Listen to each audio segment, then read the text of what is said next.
नमस्कार दोस्तों। Online Hindi teaching with Shiv sir में आप सभी का बहुत बहुत स्वागत है। आप सभी मेरे इस YouTube चैनल पर आज जिस विषय को देख रहे हैं वह है मेरे राम का मुकुट भीग रहा है, और ये रचना है विद्यानिवास मिश्र जी की, जो कि बहुत ही प्रसिद्ध निबंधकार हैं। और यह निबंध किसी किसी स्टेट में 9-10 में भी है, कहीं 11-12 में भी हम देखते हैं, एसएससी बोर्ड वगैरह में, और किसी यूनिवर्सिटी में ये बीए और एमए की कक्षाओं में भी है। तो बहुत ही गहरी संवेदना का ये निबंध हमें देखने को मिलता है, और ऐसे निबंधों को ललित निबंध कहा जाता है। ललित निबंध की वह कैटेगरी है जिसमें लेखक किसी एक बिंदु पर कोई बात शुरू करता है और फिर उस बिंदु को इतिहास, दर्शन और तमाम प्रकार के सिद्धांतों से गुजारते हुए हम पुनः फिर उस बिंदु पर वापस आकर लौटते हैं, और हमें फिर वहाँ पर अनेक प्रकार के तथ्यों का सामना करने को मिलता है, हमें अपने जीवन के अंदर झांकने को मिलता है। ऐसे प्रकार निबंधों को ललित निबंध कहा जाता है।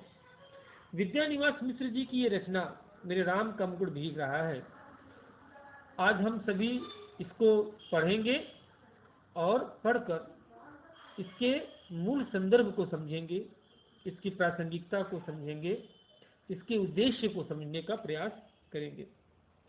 राम के बारे में हम सभी जानते हैं कि राम वास्तव में दशरथ नंदन राम, मर्यादा पुरुषोत्तम राम, जिन्होंने इस धरती को रावण के अत्याचार से मुक्त करने के लिए जन्म लिया और तमाम प्रकार की मुसीबतों का सामना करते हुए, तमाम प्रकार की दुश्चिंताओं का सामना करने के बावजूद उन्होंने रावण पर विजय प्राप्त की।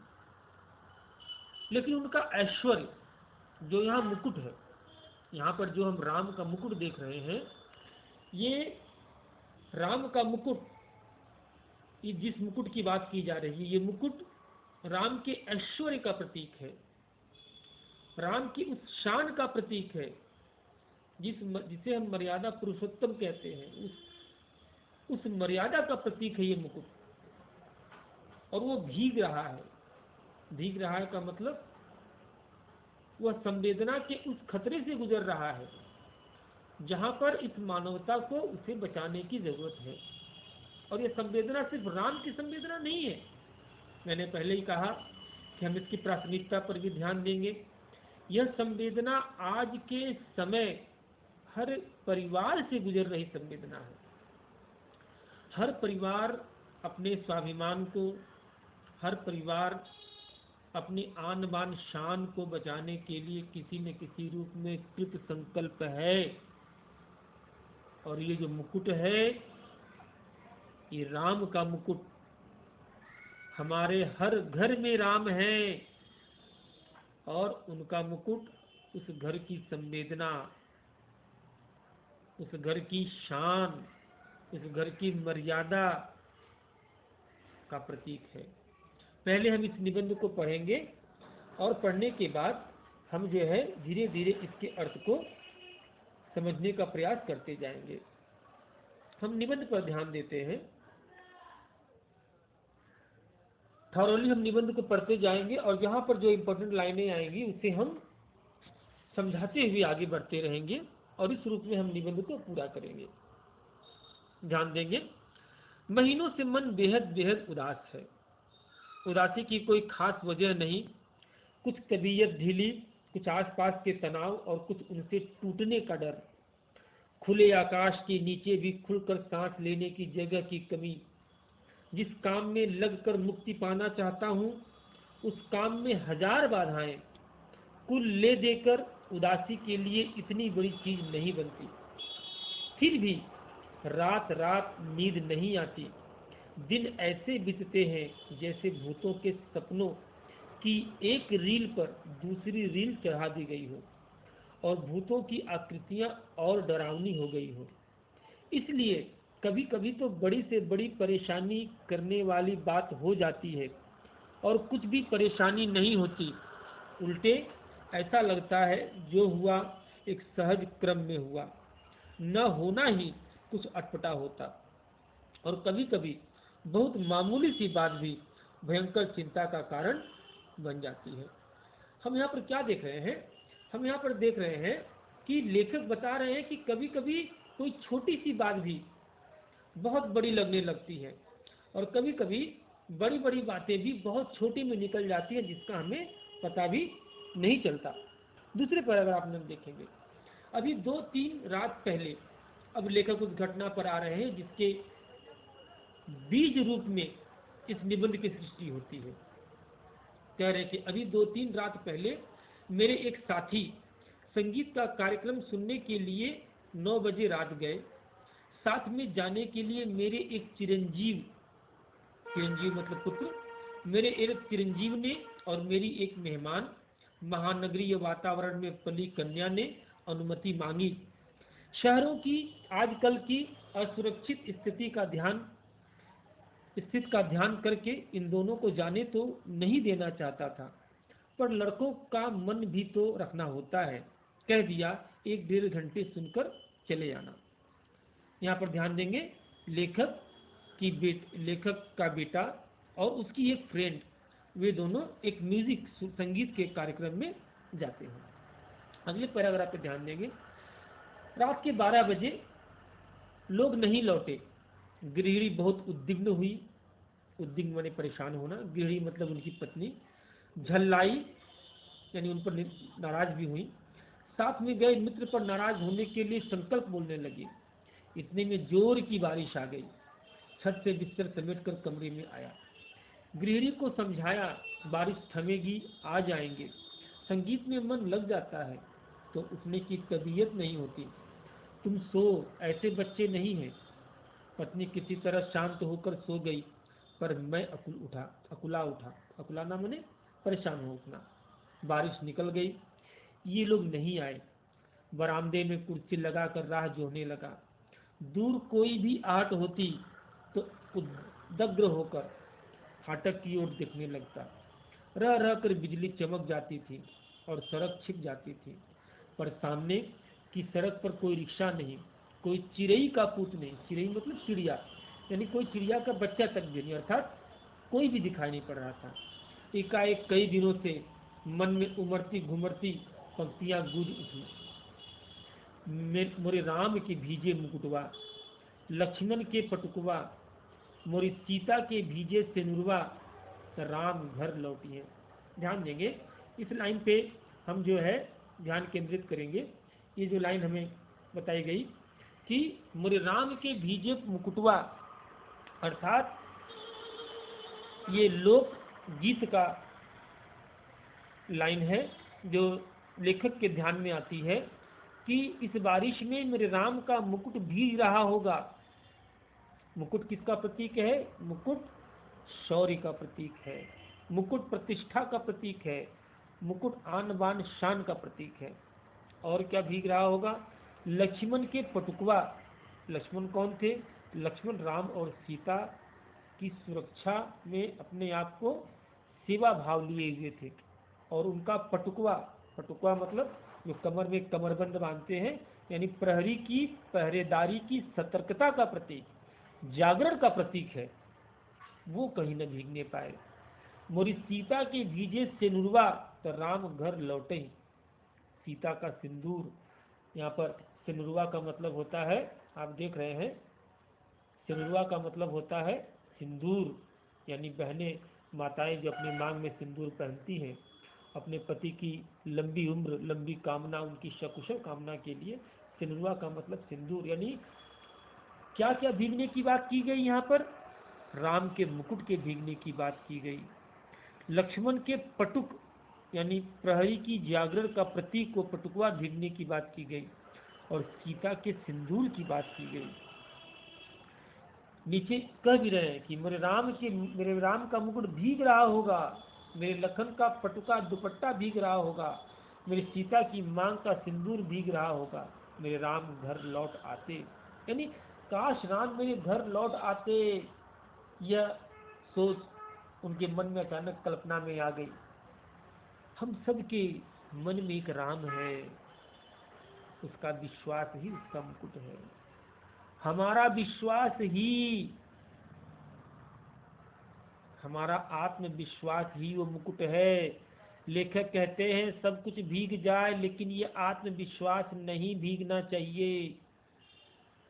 लक्ष्मण की सजगता का प्रतीक हमारा मन आने वाली दुश्चिंताओं से सजग रहता है। लेखक कहते हैं कि ये सजगता नहीं कभी खत्म होनी चाहिए। सिंदूर अखंड जागरण का प्रतीक, उस अखंड विश्वास का प्रतीक, ये नहीं भीगना चाहिए। ये संदर्भ है इस पूरी ललित निबंध का। अगले पैराग्राफ में हम देखते हैं, कह रहे कि बचपन में दादी नानी जाते पर वह गीत गाती। जाता मतलब जिसमें गेहूं डालते थे और बहनें माताएं उसको पीसने पर आटा बनता था, पत्थर का जो चक्की होती है। तो बचपन में दादी नानी जाते पर वह गीत गाती। मेरे घर से बाहर जाने पर, विदेश में रहने पर वे यही गीत बेवल होकर गाते। बेवल मतलब भावुक होकर। और लौटने पर कहती, मेरे लाल को कैसा वनवास मिला था। ध्यान देंगे लाइन, यानी हर लड़का जो भी घर से कमाने के लिए, उच्च शिक्षा प्राप्त करने के लिए घर को छोड़ता है, माँ के लिए वो राम होता है। और यही हमारी संस्कृति की महानता है कि हम उस संदर्भ को अभी तक भूले नहीं हैं। राम जब तक अयोध्या में थे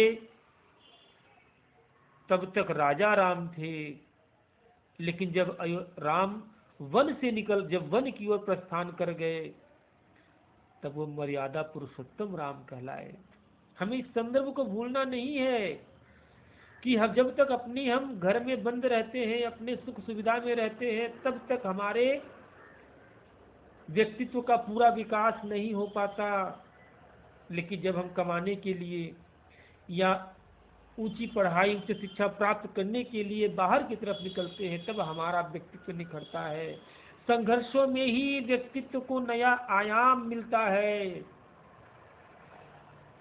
ये जो वनवास है, जिस वनवास की बात यहाँ पर की जा रही है, वनवास नहीं है, ये हमारे व्यक्तित्व का विकास है। ये वही है जिसके कारण मुकुट की चमक, हमारी आन बान शान और बढ़ती है, हमारे व्यक्तित्व का विकास होता है, हमारे मुकुट की चमक और लाइट और बढ़ती है। आगे बता रहे हैं, तब मुझे दादी नानी की इस आकुलता पर हंसी भी आती। गीत का स्वर बड़ा मीठा लगता, हाँ तब उसका दर्द नहीं छूता। पर इस प्रतीक्षा में एकाएक उसका दर्द उस ढलती रात में उभर आया और सोचने लगा। ध्यान देंगे, ये लाइन बहुत इंपॉर्टेंट है। आने वाली पीढ़ी पिछली पीढ़ी की ममता की पीड़ा नहीं समझ पाती, और पिछली पीढ़ी अपनी संतान के संभावित संकट की कल्पना मात्र से उद्विग्न हो जाती है। ये लाइन इंपॉर्टेंट है, ध्यान देंगे आप इस लाइन को, कि आने वाली पीढ़ी पिछली पीढ़ी की ममता की पीड़ा नहीं समझ पाती, और पिछली पीढ़ी अपनी संतान के संभावित संकट की कल्पना मात्र से उद्विग्न हो जाती है। इस लाइन को आप समझेंगे, ठीक है। यानी दो पीढ़ियों का अंतर इस निबंध में हमें यह भी दिखाने का प्रयास किया गया है कि पिछली पीढ़ी यानी बाद वाली पीढ़ी पहले वाली पीढ़ी की ममता को नहीं समझ पाती कि क्यों ये लोग परेशान हो रहे हैं झूठ मूठ का, हम तो सक्षम हैं। लेकिन जो बड़ी पीढ़ी होती है वो अपने बच्चों की आने वाले संकट को लेकर दुश्चिंता में रहती है, परेशान रहती है। आगे बता रहे हैं कि मन में यही प्रतीत ही नहीं होती कि अब संतान समर्थ है। ये विश्वास जल्दी नहीं आता। बड़े से बड़ा संकट झेल लेगी। बार बार मन को समझाने की कोशिश करता, क्या कि लड़की दिल्ली विश्वविद्यालय के एक कॉलेज में पढ़ाती है, लड़का संकट बोध की कविता लिखता है, पर लड़की का ख्याल आते ही दुश्चिंता होती। क्यों? गली में न जाने कैसे तत्व रहते हैं, लौटते समय कहीं कुछ हो न गया हो और अपने भीतर अनायास अपराधी होने का भाव जाग जाता, मुझे रोकना चाहिए था या कोई व्यवस्था करनी चाहिए थी। पराई लड़की, और लड़की तो हर एक पराई होती है, धोबी की मुटरी की तरह घाट पर खुले आकाश में कितने दिन फहराएगी। अंत में उसे गृहिणी बनने जाना ही है। घर आई कहीं कुछ हो न जाए, ये दुश्चिंता है लेखक के मन में कि बच्चियां हमारे घर से निकलती हैं कुछ काम के लिए, कहीं रास्ते में उनके साथ कुछ हो न जाए। हमेशा हम घड़ी देखते हैं, समय देखते हैं। ये दुश्चिंता एक पीढ़ी की दुश्चिंता है, उस पीढ़ी के प्रति जिसे उसने पाल पोस कर बड़ा किया, लेकिन उसका विश्वास जल्दी टिक नहीं पाता कि उसने जिस विद्या, जिस ज्ञान, जिस शक्ति, जिस संसाधन को अपने बच्चों को दिया, वो उसका इस्तेमाल करने में सक्षम है। ये बताने का प्रयास किया जा रहा है। फिर आगे हम देखते हैं, मन फिर घूम गया कौशल्या की ओर। ध्यान देंगे, कौशल्या कौन? राम की माँ। और सिर्फ राम की माँ नहीं, यहाँ पर फिर आगे बता रहे लेखक, लाखों करोड़ों कौशल्या की ओर। लाखों करोड़ों कौशल्याएं हैं इस देश में, और लाखों करोड़ों कौशल्याओं के द्वारा मुखरित एक अनाम अरूप कौशल्या की ओर इन सब के राम वन में निर्वासित हैं। पर सबकी राम निर्वासित हैं। यहाँ पर ध्यान देने की बात है। पर क्या बात है कि मुकुट अभी भी उनके माथे पर बंधा है और उसी के भीगने की इतनी चिंता है। क्या बात है कि आज भी काशी की रामलीला आरंभ होने के पूर्व एक निश्चित मुहूर्त में मुकुट की ही पूजा सबसे पहले की जाती है। क्या बात है कि तुलसीदास ने कानन को, कानन मतलब जंगल, जिस जंगल में भगवान राम ने 14 वर्ष का वनवास काटा, सत अवध समाना कहा। क्यों? 100 अवध के समान भी है ये जंगल, क्योंकि यहीं पर हमारे राम का मर्यादा पुरुषोत्तम रूप चरितार्थ होता है। जब तक भगवान अयोध्या में थे वे राजा राम थे, जब भगवान वन में आए तब वो लोक नारायण बने, तब वो मर्यादा पुरुषोत्तम बने। तो यहाँ पे कहते हैं, क्या बात है कि तुलसीदास ने कानन को सत अवध समाना कहा, और चित्रकूट में ही पहुंचने पर उन्हें कलि की कुटिल कुचाल दिख पड़ी। क्या बात है कि आज भी वनवासी धनुर्धर राम ही लोकमानस के राजा राम बने हुए हैं। कहीं न कहीं सबके बीच एक संगति होनी चाहिए। सॉरी, यानी कि लोगों के मन में राम का जो चरित्र बिठा हुआ है वो राजा राम का नहीं बिठा हुआ है, बल्कि वो वनवासी राम का बिठा हुआ है, जो आम जनता के बीच से होकर गुजरा है। उसी बात को यहाँ पर बताया जा रहा है। अगले पैराग्राफ में देखते हैं, अभिषेक की बात चली। मन से अभिषेक हो गया, मन में राम के साथ राम का मुकुट प्रतिष्ठित हो गया। मन में प्रतिष्ठित हुआ, इसलिए राम ने राजकीय वेश उतारा, राजकीय रथ से उतरे, राजकीय भोग का परिहार किया। पर मुकुट तो लोगों के मन में था, कौशल्या के मातृ स्नेह में था, वह कैसे उतरता?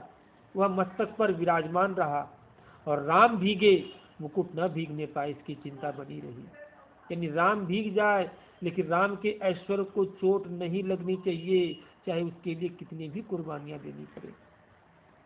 राजा राम के साथ उनके अंगरक्षक लक्ष्मण का कमरबंद दुपट्टा भी प्रहरी की जागरूकता का उपलक्षण। दुपट्टा किसका प्रतीक है? प्रहरी की जागरूकता का प्रतीक है। ये न भीगने पाए। अखंड सौभाग्यवती सीता की मांग का सिंदूर न भीगने पाए। सीता भले ही भीग जाए, कोई फर्क नहीं पड़ता, लेकिन उनका सौभाग्य न भीगने पाए। राम तो वन से लौट आए, सीता को लक्ष्मण फिर निर्वासित कर आए, पर लोकमानस में राम की वन यात्रा भी नहीं रुकी। मुकुट, दुपट्टे और सिंदूर के भीगने की आशंका अभी भी टाल रही है।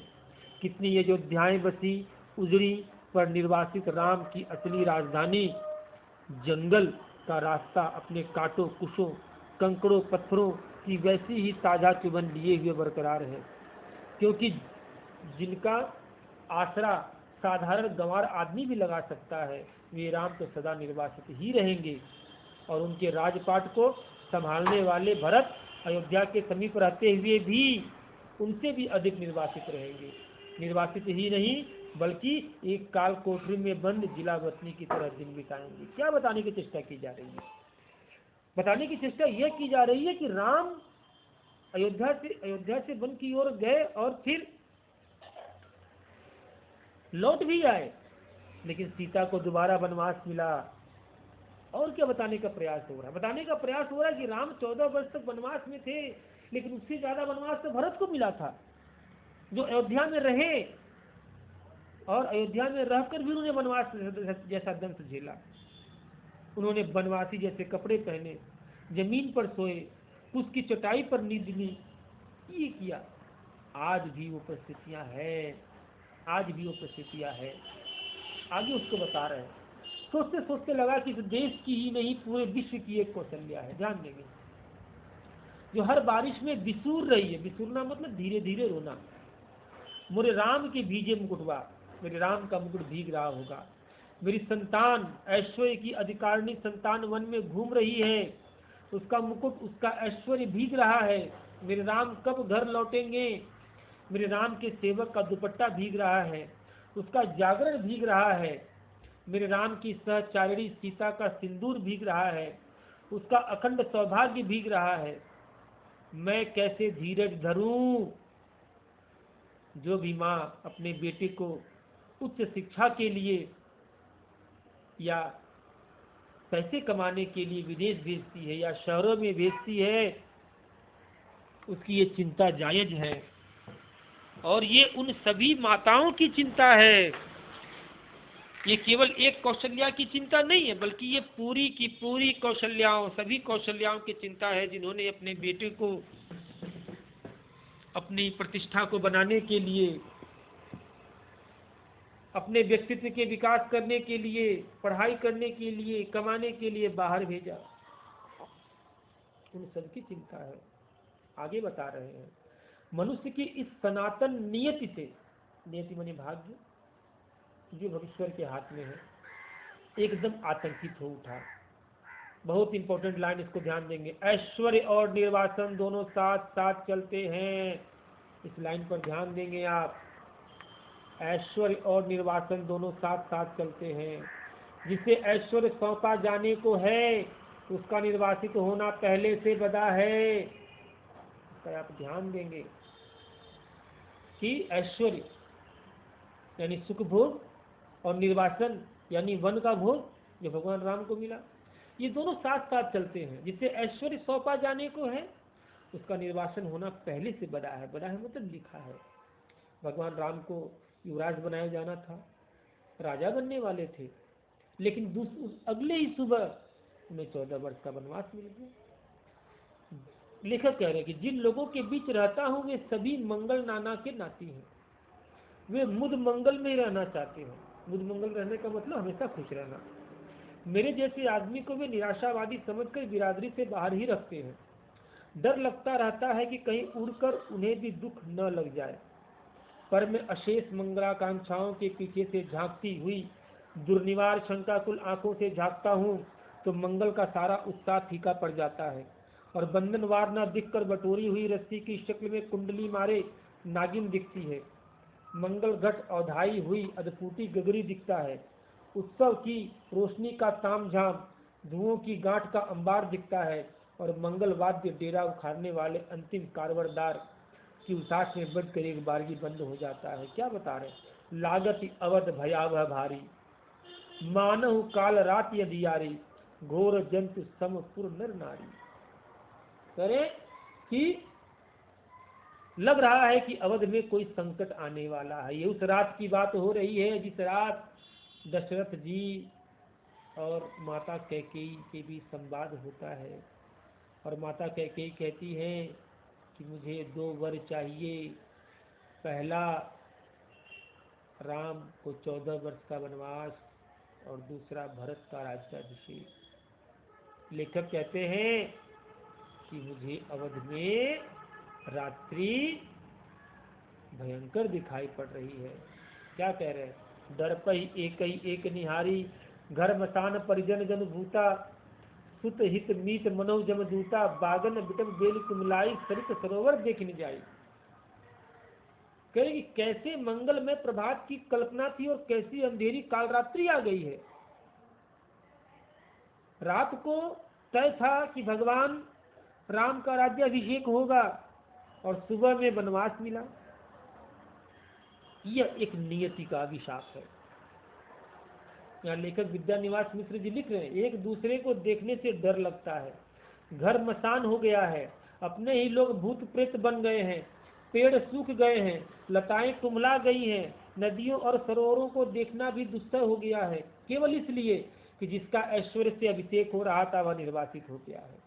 कितनी इंपॉर्टेंट लाइन, आप ध्यान देंगे इस लाइन की ओर, कि जिसका ऐश्वर्य से अभिषेक हो रहा था वह निर्वासित हो गया है और उत्कर्ष की ओर उन्मुख समष्टि का चैतन्य अपने ही घर से बाहर कर दिया गया। और आज वो भी लाइन बहुत इंपॉर्टेंट है, उत्कर्ष की मनुष्य की ऊर्ध्वोन्मुख चेतना की यही कीमत सनातन काल से अदा की जाती रही है कि जब जब इंसान नया करने के लिए आगे बढ़ेगा तब तब एक बारगी ऐसा लगेगा कि कहीं कुछ छूट रहा है, कहीं कुछ टूट रहा है, कहीं कुछ खत्म होने को है। बता रहे ना कि जिसका ऐश्वर्य से अभिषेक हो रहा था वह निर्वासित हो गया, यानी उसे निर्वासन का मतलब घर निकाला, भगवान राम को घर निकाला दिया गया, जबकि उनका अभिषेक होने वाला था अगली सुबह। उत्कर्ष की ओर उन्मुख समष्टि का चैतन्य यानी अपने विकास की ओर बढ़ती हुई समाज की चेतना अपने ही घर से बाहर कर दिया गया। जो लोगों के मंगलकाली राम है वे अपने ही घर से निकाल दिए गए। उत्कर्ष की मनुष्य की ऊर्ध्वोन्मुख चेतना की यही कीमत सनातन काल से अदा की जाती रही है। जो लोग दुनिया को कुछ अच्छा दे सकते हैं, जो दुनिया को कुछ अच्छा बदल सकते हैं, जो दुनिया में कुछ वैल्यू एडिटिंग कर सकते हैं, कुछ वैल्यू ऐड कर सकते हैं, उन्हें हमेशा कड़ी कीमत देनी होगी, ये बताने का प्रयास किया जा रहा है। और इसीलिए मुकुट को सुरक्षित रखने की बात हो रही है। क्या कि इसीलिए जब कीमत अदा कर ही दी गई तो वो उत्कर्ष कम से कम सुरक्षित रहे, यह चिंता स्वाभाविक हो जाती है। राम भींगे तो भींगे, राम के उत्कर्ष की कल्पना न भींगे, वह हर बारिश में हर दुर्दिन में सुरक्षित रहे। नर के रूप में लीला करने वाले नारायण निर्वासन की व्यवस्था झेले, पर नर रूप में उनकी ईश्वरता का बोध दमकता रहे। पानी की बूंदों की झालर में उसकी दीप्ति छिपने न पाए।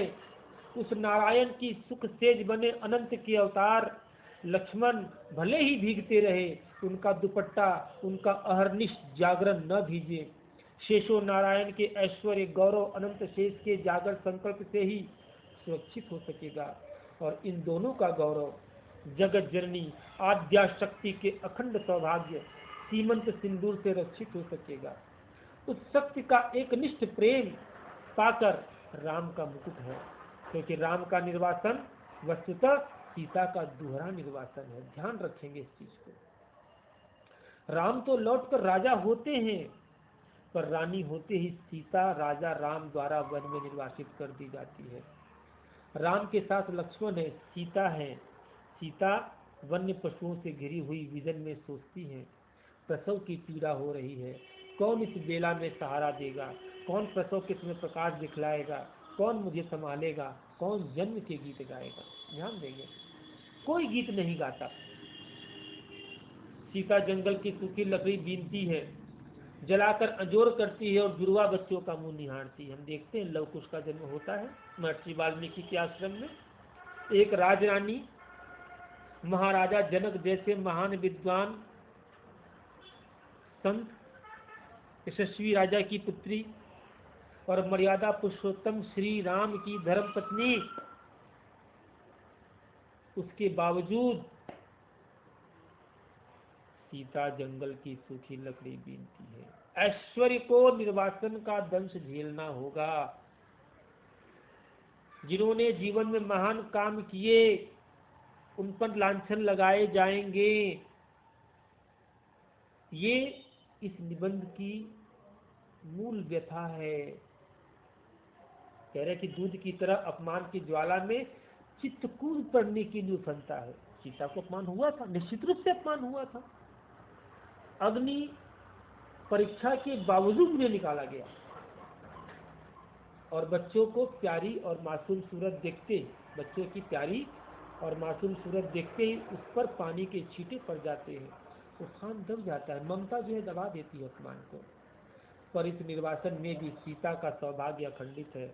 वह राम के मुकुट को तब भी प्रमाणित करता है। मुकुटधारी राम को निर्वासन से भी बड़ी व्यथा देता है, और एक बार और अयोध्या जंगल बन जाती है, स्नेह की रसधार रेत बन जाती है, सब कुछ उलट पलट जाता है। भवभूति के शब्दों में पहचान की बस एक निशानी बच रहती है, दूर ऊंचे खड़े तटस्थ पहाड़, राज मुकुट में जड़े हीरों की चमक के सैकड़ों शिखर, एकदम कठोर तीखे और निर्मल। कैसे हैं? पुरा यत्र स्तोत्र कुलीन मधुना तत्र सरिताम विपर्यासम यातो धन विरल भाव क्षितिर्हाम बहो कालाद दुष्टम वापर मिव मन्ये वनविदम निवेश शैलानाम तदिदमिति बुद्धि द्रयति। यानी क्या बोला जा रहा है यहाँ पर? ध्यान देंगे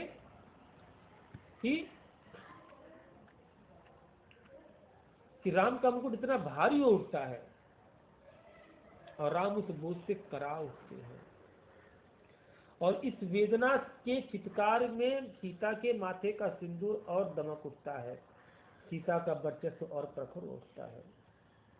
आगे देखते हैं कि कुर्सी पर पड़े पर यह सोचते सोचते 4 बजने को आए। इतने में दरवाजे पर हल्की सी दस्तक पड़ी। चिरंजीव यानी लेखक के पुत्र बेटे, उनके जो बेटे गए थे संगीत कार्यक्रम देखने, निचली मंजिल से ऊपर नहीं चढ़े। सहमी हुई कृष्णा यानी मेरी मेहमान लड़की, यानी उनकी जो मेहमान आई थी, कृष्णा नाम था, जो लेक्चरर थे कॉलेज में, दिल्ली यूनिवर्सिटी के कॉलेज में, बोली दरवाजा खोलिए। आंखों में इतनी कातरता कि कुछ कहते नहीं बना, सिर्फ इतना कहा कि तुम लोगों को इसका क्या अंदाजा होगा कि हम कितने परेशान रहे हैं। भोजन दूध धरा रह गया, किसी ने भी छुआ नहीं। मुंह ढाँप कर सोने का बहाना शुरू हुआ। मैं भी स्वस्थ की सांस लेकर बिस्तर पर पड़ा, पर अर्धचेतन अवस्था में फिर जहाँ खोया हुआ था वहीं लौट गया। अपने लड़के घर लौटे, बारिश से नहीं संगीत से भीग कर। मेरी दादी नानी के गीतों के राम लखन और सीता अभी भी वन वन भीग रहे हैं। तेज बारिश में पेड़ की छाया और दुखद हो जाती है, तेज बारिश में पेड़ की छाया और दुखद हो जाती है। पेड़ की हर पत्ती से टप टप बूंदें पड़ने लगती है, तने पर टिके तो उसकी हर नस नस से आप्लावित होकर बारिश पीठ गलाने लगती है। जाने कब से मेरे राम भीग रहे हैं, और बादल हैं कि मूसलाधार ढरकाए चले जा रहे हैं। इतने में मन में एक चोर धीरे से फुसफुसाता है, राम तुम्हारे कब से हुए। बहुत ध्यान देने की लाइन है, बहुत ध्यान देने की लाइन है। इस लाइन को समझने का प्रयास करेंगे, राम तुम्हारे कब से हुए, ये ध्यान देंगे इसको। जिसकी बुनावट पहचान में नहीं आती, जिसके व्यक्तित्व के ताने बाने तार तार होकर अलग हो गए हैं। तुम्हारे कहे जाने वाले कोई हो भी सकते हैं कि वह तुम कह रहे हो मेरे राम, और चोर की बात सच लगती है। मन कितना बटा हुआ है, मन चाही और अनचाही दोनों तरह की हजार चीजों में। दूसरे कुछ पत्तियाएं भी, पर अपने पतियाना मैंने विश्वास करना, पर अपने ही भीतर प्रतीत मैंने विश्वास नहीं होती कि मैं किसी का हूँ या कोई मेरा है। पर दूसरी ओर यह भी सोचता हूँ कि क्या बार बार विचित्र से अनमनेपन से अनमनेपन में अकारण चिंता किसी के लिए होती है। वह चिंता क्या पराये के लिए होती है? वह क्या कुछ भी अपना नहीं है? फिर इस अनमनेपन में ही क्या राम अपनाने के लिए हाथ नहीं बढ़ाते आए हैं? क्या न कुछ होना और न कुछ बनाना ही अपनाने को उनकी बड़ी हुई शर्त नहीं है? तार टूट जाता है, मेरे राम का मुकुट भीग रहा है। तार टूट जाता है, मेरे राम का मुकुट भीग रहा है, यह भीतर से कहाँ पाऊं? अपनी उदासी से ऐसा चिपकाव, अपने संकरे से दर्द से ऐसा रिश्ता। राम को अपना कहने के लिए केवल उनके लिए भरा हृदय कहाँ पाऊं? मैं शब्दों के घने जंगलों में खो गया हूँ। मानता हूँ इन्हीं जंगलों के आसपास किसी टेकरी पर राम की पर्णकुटी है, पर इन उलझाने वाले शब्दों के अलावा मेरे पास कोई राह नहीं। शायद सामने उपस्थित अपने ही मनोराज्य के युवराज, अपने बचे खुचे स्नेह के पात्र, अपने भविष्य के संकट की चिंता में राम के निर्वासन का जो ध्यान आ जाता है, उनसे भी अधिक एक बिजली से जगमगाते शहर में एक पढ़ी लिखी चंद दिनों की मेहमान लड़की के एक रात कुछ देर से लौटने पर अकारण चिंता हो जाती है। उसमें सीता का ख्याल आ जाता है। वह राम के मुकुट या सीता के सिंदूर के भीगने की आशंका से जोड़े न जोड़े, आज की दरिद्र अर्थ ही उदासी को कुछ ऐसा अर्थ नहीं दे देता जिसमें जिंदगी ऊब से कुछ उबर सके। और इतने में पूरब से हल्की उदास आती है और शहर के शोर भरे बियाबान में चक्की के शोर के साथ चढ़ती उतरती जंतसार गीत हल्की सी सिहरन पैदा कर जाती है। मोरे राम के भीगे मुकुटवा और अमचूर की तरह विश्वविद्यालय जीवन की निरस्ता में सूखा मन कुछ जरूर ऊपरी सतह पर ही सही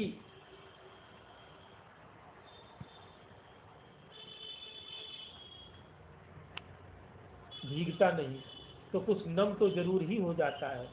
और महीनों की उमड़ी घुमड़ी उदासी बरसने बरसने को आ जाती है। बरस न पाए यह अलग है, कुछ भीतर ताप हो तब न बरसे, पर बरसने का यह भाव जिस ओर से आ रहा है उधर राह होनी चाहिए। इतनी असंख्य कौशल्याओं के कंठ में बसी हुई एक जो अरूप ध्वनिमयी कौशल्या है, ध्यान देंगे इस लाइन को, कि हर माँ एक कौशल्या के समान है। लेखक ये बताना चाह रहे हैं अपनी सृष्टि के संकट में उसके सतत उत्कर्ष के लिए आकुल उस कौशल्या की ओर, उस मानवीय संवेदना की ओर ही कहीं राह है, घास के नीचे दबी हुई। यानी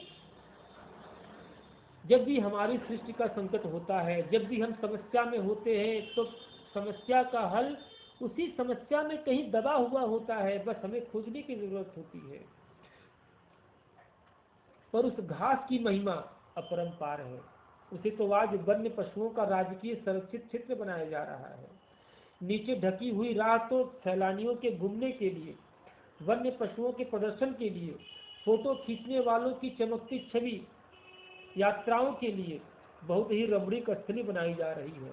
उस राह पर तुलसी और उनके मानस के नाम पर बड़े बड़े तमाशे होंगे, फुलझड़ियाँ दगेंगी, सैर सपाटे होंगे, पर वह राह ढकी ही रह जाएगी। केवल चक्की का स्वर, श्रम का स्वर ढलती रात में, भीगती रात में, अनसोए वात्सल्य का स्वर राह तलाशता रहेगा। किस ओर राम मुड़े होंगे बारिश से बचने के लिए, किस ओर बता दो सखी। यानी पूरे इस निबंध में, ललित निबंध में हमने क्या देखा? हमने देखा कि राम का जो चरित्र है उदात्त चरित्र है, कि मेरे राम का मुकुट भीग रहा है। वहां पर राम इंपॉर्टेंट नहीं है, इंपॉर्टेंट है राम का मुकुट। यानी इंपॉर्टेंट है राम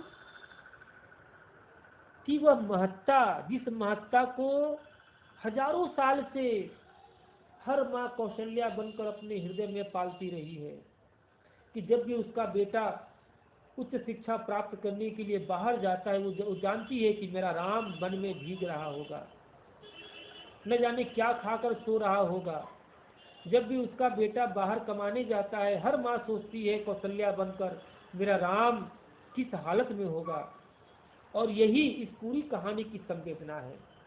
प्रासंगिकता मैंने बताया कि इस कहानी की प्रासंगिकता क्या है, कि ये ममत्व जो हर राम को कौशल्या से बांधे रखता है, ये ममत्व जो आज परिवार की मूल संवेदना है, वह तार जो जुड़ा हुआ है शहरी संस्कृति और ग्रामीण संस्कृति के बीच एक तार है। वो तार क्या है? मुकुट है।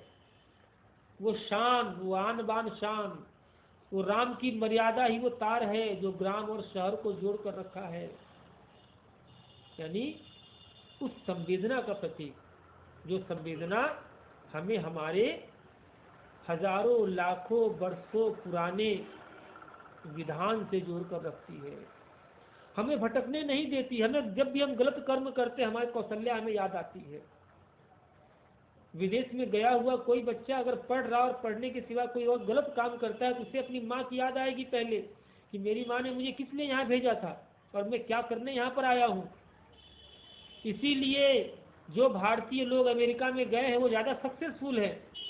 इवन अमेरिका के जो लोग वहाँ पढ़ रहे हैं, लिख रहे हैं, अच्छे पदों पर, वो सक्सेसफुल नहीं है। लेकिन जो भारतीय लोग हज़ारों किलोमीटर का सफ़र करके यहाँ से गए हैं वो ज़्यादा सक्सेसफुल है। क्यों? क्योंकि उनका एक तार गांव पर उनकी कौशल्या माँ से बंधा हुआ है। मेरे राम का मुकुट भीग रहा, ये पूरी पृष्ठभूमि इसी प्रासंगिकता को उज्जवल करती है। तो आइए इस रूप में हम इस निबंध को पढ़ेंगे, इसको समझेंगे और आगे भी किसी और क्लास में हम इसे और अच्छी तरीके से अधिक व्याख्यात करने का प्रयास करेंगे। वीडियो ज़्यादा लंबा हो जाएगा, इसीलिए आज के लिए इतना ही। और अगर आपने मेरे YouTube चैनल को सब्सक्राइब नहीं किया तो सब्सक्राइब अवश्य करें, और अगर पसंद आए तो इसे लाइक और कमेंट भी करें। बहुत बहुत धन्यवाद।